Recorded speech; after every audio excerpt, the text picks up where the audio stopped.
আওয়ামী লীগ একটি মাফিয়া ও সন্ত্রাসী দল, বলছেন সালাউদ্দিন। এদিকে ফজলুর রহমানকে বিএনপির নোটিশ, 24 ঘন্টার মধ্যে জবাব দেওয়ার নির্দেশ। জানিয়ে দিব, বিশ্বের অনেক ঈগল পাখির চোখ এখন বাংলাদেশে, বলছেন বুলু। জানাবো, সিংহ শিকারের জন্য বেরিয়ে আসে, মোদিকে ওপেন চ্যালেঞ্জ বিজয়ের।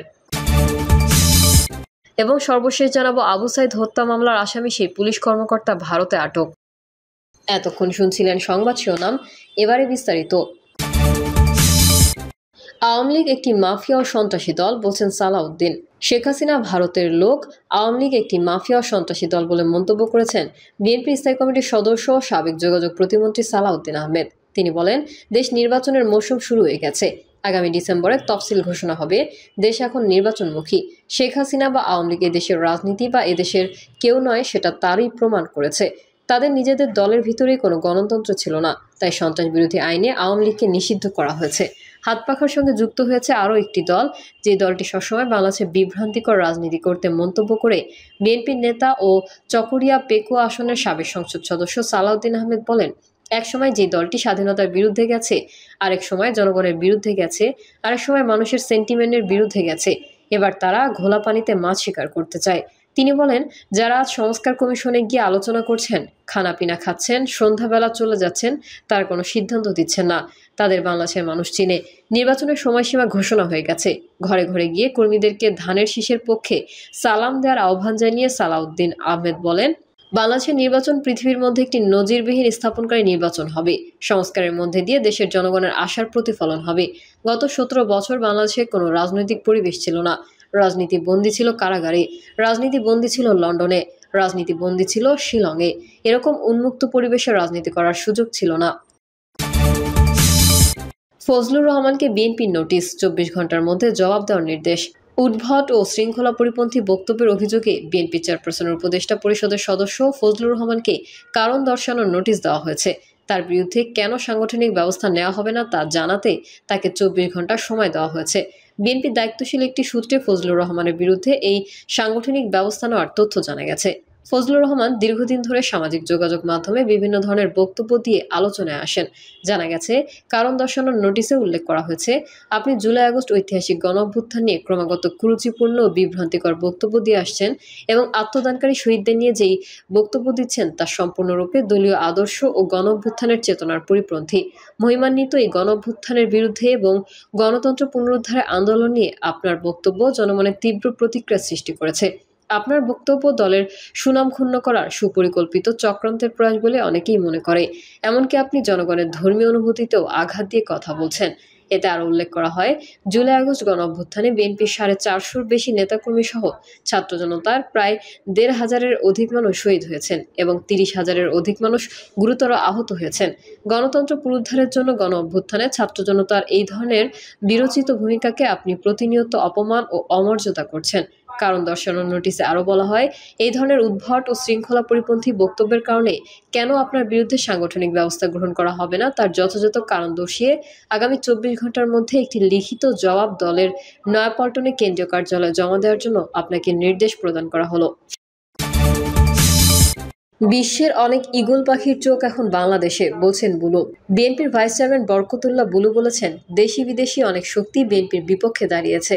ভূ রাজনৈতিক কারণে সারা বিশ্বের অনেক ঈগল পাখির চোখ এখন বাংলাদেশে। সেই চোখ উপেক্ষা করে বাংলাদেশকে রক্ষা করতে হবে। এর জন্য বিএনপির বিকল্প নেই। আমরা উগ্র রাজনীতিতে বিশ্বাস করি না। যারা 71-এর মুক্তিযুদ্ধকে স্বীকার করে না, যারা শহীদ প্রেসিডেন্ট জিয়াউর রহমানের স্বাধীনতার ঘোষণাকে বিশ্বাস করে না, বাংলাদেশে তাদের ভোট চাওয়ার অধিকার নাই, রাজনীতি করার অধিকার নাই। বুলু বলেন, শেখ মুজিব বাকশাল গঠন করে সব রাজনৈতিক দল নিষিদ্ধ করে দিয়েছিলেন, কিন্তু পরবর্তীতে জিয়াউর রহমান ক্ষমতায় এসে বাকশাল বহাল না রেখে কেউ কোনো নতুন রাজনৈতিক দল গঠন করতে চাইলে রাষ্ট্রপতি বারবার আবেদন করার কথা বলেন। এরপরে আব্দুল মালেক উকিল প্রেসিডেন্ট জিয়াউর রহমানের কাছে আওয়ামী লীগকে পুনরায় গঠন করার লক্ষ্যে আওয়ামী লীগের রাজনৈতিক কার্যক্রম পরিচালনার অনুমতি চান। আওয়ামী লীগ শহীদ প্রেসিডেন্ট জিয়াউর রহমানের অনুদানের প্রাপ্ত আওয়ামী লীগ। সেদিন যদি মালেক উকিলের আবেদনে জিয়াউর রহমান সাড়া না দিতেন, তাহলে বাংলাদেশে আওয়ামী লীগের অস্তিত্ব থাকতো না। নেতাদের উদ্দেশ্যে তিনি বলেন, আপনারা এমন কোনো আচরণ করবেন না যে আচরণের কারণে বিএনপিকে নিয়ে কথা ওঠে, প্রেসিডেন্ট জিয়াউর রহমানকে নিয়ে কথা ওঠে, তারেক রহমানকে নিয়ে কথা ওঠে। আর কেউ যদি এমন আচরণ করেন তার বিরুদ্ধে ব্যবস্থা নেওয়া হবে। কোনো হাইব্রিড যেন বিএনপিতে স্থান না পায় সেই বিষয়ে সতর্ক নজর রাখতে হবে। সিংহ শিকারের জন্য বেরিয়ে আসে, মোদিকে ওপেন চ্যালেঞ্জ বিজয়ের। দক্ষিণী সিনেমার সুপারস্টার এবং রাজনীতির তরুণ মুখ থালাপতি বিজয় ভারতের প্রধানমন্ত্রী নরেন্দ্র মোদীকে প্রকাশ্যে চ্যালেঞ্জ ছুড়ে দিয়েছেন। সম্প্রতি দলের রাজ্য সম্মেলনে দেওয়া উত্তেজনাপূর্ণ ভাষণে তিনি বিজেপিকে সরাসরি আদর্শিক শত্রু আখ্যা দেন। বিজয়ের ভাষায়, সিংহ কখনো বিনোদনের জন্য বের হয় না, সিংহ কেবল শিকারের জন্য বের হয়। রাজনীতির ময়দানেও আমি সেই সিংহের মতো লড়ব। বিজয় ইতোমধ্যেই তামিলনাড়ুতে নতুন রাজনৈতিক দল তামিলাগা ভেট্রি কাজাগাম গঠন করেছে। 2026 সালের বিধানসভা নির্বাচনে তার দল প্রথমবারের মতো প্রতিদ্বন্দ্বিতা করবে। বিজয় তার দলের অবস্থানকে তামিলনাড়ুর রাজনীতিতে বিকল্প শক্তি হিসেবে তুলে ধরেছেন। তিনি ইতিহাসে আঞ্চলিক গর্ব এবং জনসেবার আদর্শকে সামনে রেখে দলের অবস্থান স্পষ্ট করেছেন। ভারতীয় গণমাধ্যমগুলোর প্রতিবেদন অনুযায়ী টিভিকে দ্বিতীয় রাজ্য সম্মেলনে বিজয়ের ভাষণ ছিল অত্যন্ত প্রতীকী, আবেগঘন এবং রাজনৈতিক বার্তায় ভরপুর। তিনি বলেন, একটি সিংহ জানে কখন ভিড়ের সঙ্গে চলতে হবে আর কখন একা দাঁড়িয়ে লড়তে হবে। সিংহের মতো আমরাও জানি কখন প্রতিরোধ গড়ে তুলতে হবে। তিনি আরও বলেন, তার দল বিজেপির সঙ্গে কোনো ধরনের সমঝোতা বা জোট করছে না। গুজব উড়িয়ে তিনি স্পষ্ট করে জানান, আমরা বিজেপির সঙ্গে হাত মেলাচ্ছি না। আমাদের দল কারো ধর্মবিরোধী নয়, আমরা জনগণের দল। তামিলনাড়ুর মানুষ বিজেপিকে প্রত্যাখ্যান করবে। বিজেপিকে আদর্শিক শত্রু হিসেবে ঘোষণা করে বিজয় অভিযোগ করেন, বিজেপি তামিলনাড়ুর বিশেষ সাংস্কৃতিক ঐতিহ্য ও সামাজিক বাস্তবতাকে অবহেলা করছে। তার ভাষায়, বিজেপির নীতি হচ্ছে জনবিরোধী আর তাদের শাসন ব্যবস্থা কেন্দ্রীকরণমূলক। তিনি বলেন, আমাদের লড়াই শুধুমাত্র ক্ষমতার জন্য নয়, আমাদের লড়াই নৈতিকতা, আত্মপরিচয় এবং জনগণের অধিকার রক্ষার জন্য।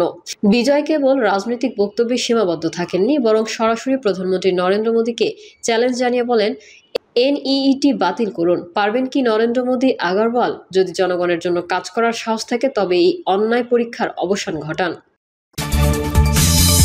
আবু সাইদ হত্যা মামলার আসামি সেই পুলিশ কর্মকর্তা ভারতে আটক।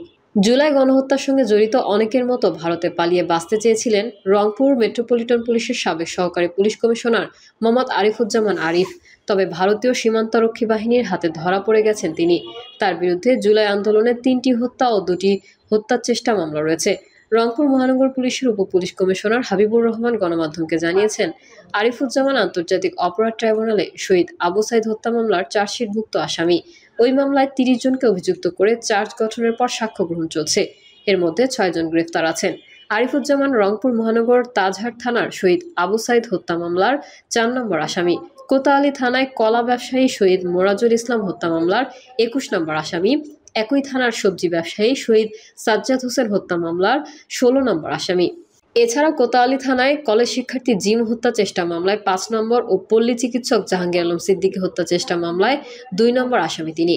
হাবিবুর রহমান আরও বলেন, গত বছর 5 আগস্টের পর তাকে রংপুর মেট্রোপলিটন পুলিশ থেকে ময়মনসিংহের মুক্তাগাছা এপিবিএনে সহকারী পুলিশ সুপার হিসেবে বদলি করা হয়। এরপর থেকে তিনি পলাতক হন। রংপুর মহানগর পুলিশ কমিশনার মোহাম্মদ মজিদ আলী জানান, বৈষম্যবিরোধী ছাত্র আন্দোলনকারীদের বিরুদ্ধে সবচেয়ে আগ্রাসী ভূমিকা পালন করেন এই পুলিশ কর্মকর্তা। গত বছর 16 জুলাই জেলা স্কুল মোড় থেকে শিক্ষার্থীরা মিছিল নিয়ে বেগম রোকেয়া বিশ্ববিদ্যালয়ের দিকে যাওয়ার সময় ক্যাপ্টেন ব্যাকোলজি মোড়ে শিক্ষার্থীদের মিছিল আটকে দিয়ে বেধড়ক লাঠিচার্জের নেতৃত্ব দেন তখনকার ওসি আরিফুজ্জামান। এছাড়াও শহীদ আবু সাইদকে গুলি করার আগে এবং পরে খুব কাছে থেকে নির্দেশ দেন আরিফ এবং নিজেও গুলি করেন। এদিকে সাতক্ষীরার কাকডাঙ্গা বিজিবি ক্যাম্পের সুবেদার কামরুজ্জামান জানান, শনিবার সন্ধ্যায় বাংলাদেশের সাতক্ষীরার কাকডাঙ্গা সীমান্ত দিয়ে পালিয়ে ভারতের উত্তর 24 পরগনা জেলার বসিরহাট মহকুমার হাকিমপুর চেকপোস্ট পার হচ্ছিলেন তিনি। সেখান থেকেই তাকে আটক করেন বিএসএফ। তার পরিচয়পত্র দেখে শনাক্ত করা হয় যে তিনি বাংলাদেশ পুলিশের কর্মকর্তা আরিফুজ্জামান। বিএসএফ এর হাতে আটকের পর তাকে এখন ভারতের স্বরূপনগর থানায় রাখা হয়েছে। প্রিয় দর্শক, এই ছিল এখনকার সর্বশেষ সংবাদ। আপডেট ও সংবাদ পেতে চ্যানেলটি সাবস্ক্রাইব করে বেল আইকনটি ক্লিক করুন। কমেন্টে আপনার মতামত জানিয়ে আমাদের সাথেই থাকুন। ধন্যবাদ সবাইকে। আল্লাহ হাফেজ।